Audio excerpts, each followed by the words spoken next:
नमस्कार दोस्तों, आप सभी को कार्तिक की पूर्णिमा की बहुत बहुत शुभकामनाएं। 15 नवंबर 2024 को कार्तिक पूर्णिमा के दिन दीप प्रज्वलित करके नदी में प्रवाहित करने, इसे दीपदान करना कहते हैं। देवउठनी एकादशी के दिन तुलसी विवाह होता है और उसके बाद कार्तिक पूर्णिमा के दिन देव दिवाली मनाई जाती है। भगवान शिव ने त्रिपुरासुर नामक राक्षस का वध किया था। इसी को याद में देवता लोग इस दिन गंगा किनारे एकत्रित होकर दीप उत्सव मनाते हैं। इस दिन दीपदान करने का बहुत ही खास महत्व होता है।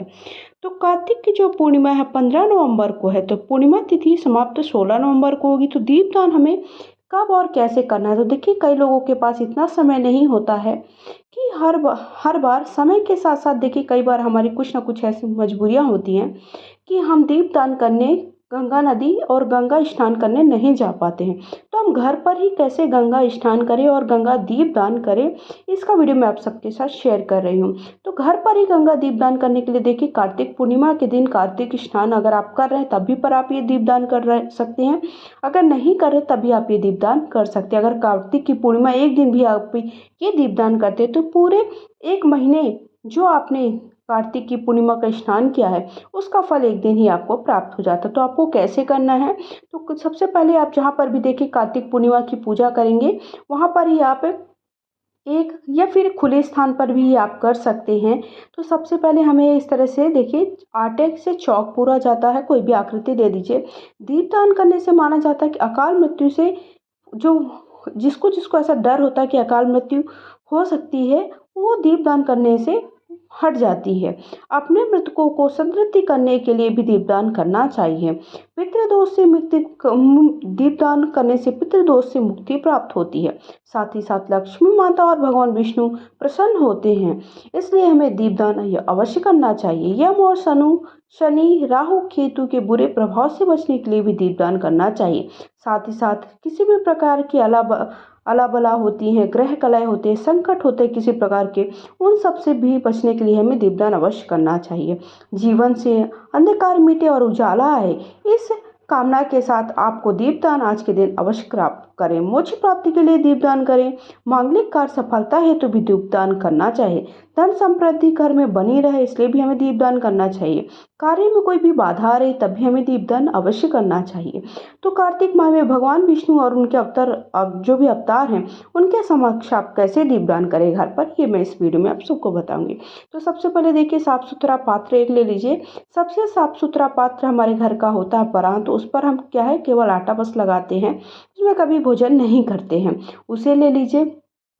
तो इस तरह से हम उसे अच्छे से हल्दी कुमकुम से देखिए अच्छे से टीक दीजिए। जितना हो सके आप उस तरह से हल्दी कुमकुम से अच्छे से उसका पूजन कर दीजिए उस पात्र का। आप यहाँ पर देखिए स्वस्तिक वगैरह भी बना सकते हैं चाहे तो। इसके बाद हमें क्या करना है, कैसे करते देखिए दीपदान हम देखिए आप दीपदान घर पर भी कर सकते हैं, जलाशय में कर सकते हैं, खुले स्थान में कर सकते हैं, चौराहे में कर सकते हैं। साथ ही साथ आप देवालय में जाकर किसी भी मंदिर वगैरह में कर सकते हैं ये दीपदान। इसके साथ साथ अगर आप कहीं पर भी जैसे तालाब नदी का बहता हुआ पानी है वहाँ पर भी आप दीपदान कर सकते हैं। लेकिन किसी कारणवश आप कहीं नहीं जा सकते तो आप घर पर ही ये दीपदान अवश्य करें। फिर उसके बाद हल्दी कुमकुम लगाने के बाद मैंने उसमें शुद्ध जल डाल दिया, थोड़ा सा गंगा जल डाल दिया। गंगा जल डाल करके थोड़ा सा तिल डाल दिया है। उसके बाद थोड़ा सा हल्दी कुमकुम से पूजन कर दे। उसके बाद हमें कोई भी जो शुद्ध वृक्ष के पत्ते होते, तो पीपल बहुत ही शुद्ध वृक्ष का पत्ता कहलाता है, तो उस पर हमने इस तरह से 5 बत्तियां देखिए रख दी हैं और इनको हमें जला देना है। तो जलाने के बाद हम पूजन करना प्रारंभ करेंगे। सबसे पहले देखिए इस तरह से हमें इन्हें जला देना है। जलाने के बाद अब हम कैसे पूजन करेंगे, ये पूजन जहाँ पर भी आप कार्तिक पूर्णिमा के तुलसी जी और श्री हरि विष्णु का पूजन करें वहाँ पर भी आप कर सकते हैं। फिर सबसे पहले मैंने देखिए हल्दी थोड़ा सा डाल दी है जो कि श्री हरि को बहुत ही ज़्यादा प्रिय होती है। आप पीपल के पत्ते पर इस तरह से बत्तियां रखकर दीपदान अवश्य घर पर कर सकते हैं।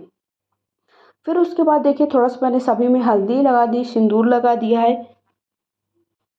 उसके बाद थोड़ा सा तिल डाल दिया, थोड़ा सा पुष्प डाल दिया। अगर आप देव मंदिर में दीपक जलाने जाते हैं तो कभी भी आप सीधा नीचे दीपक को ना रखें, किसी न किसी सख्त धान या चावल के ऊपर ही रखें।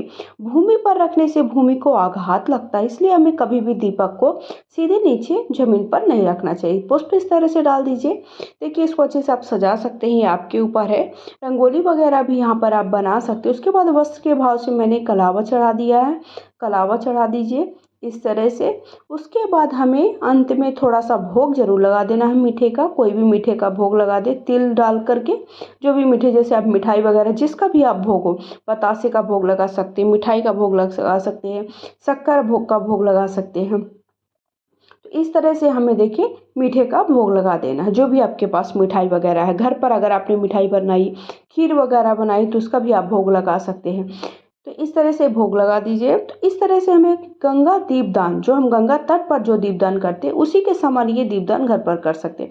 फिर गंगा मैया को सुहाग की सामग्री चढ़ा दी, और ये सुहाग की जो सामग्री चढ़ाए इसे आप दान अवश्य करें, घर पर ना रखें। इसे हमें क्या करना है, दान कर देना है किसी भी जरूरतमंद को या भी किसी ब्राह्मण को।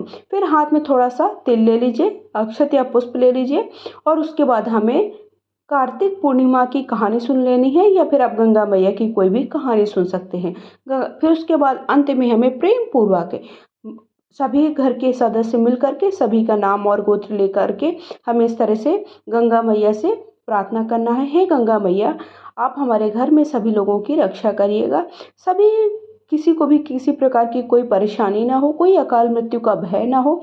इस तरह से हमें कार्तिक पूर्णिमा के दिन गंगा दीपदान घर पर ही करना है। फिर उसके बाद अंत में मैंने 2 दीपक जला करके आरती कर दी है। हाथ से थोड़ा सा ऐसे जल जरूर फेर दीजिए, इससे हमें जैसे हम गंगा नदी पर करते हैं उसी प्रकार से हमें इस तरह से हाथ फेर देना है थोड़ा सा। हर हर महादेव लिखकर अवश्य जाएगी वीडियो पसंद आया हो तो।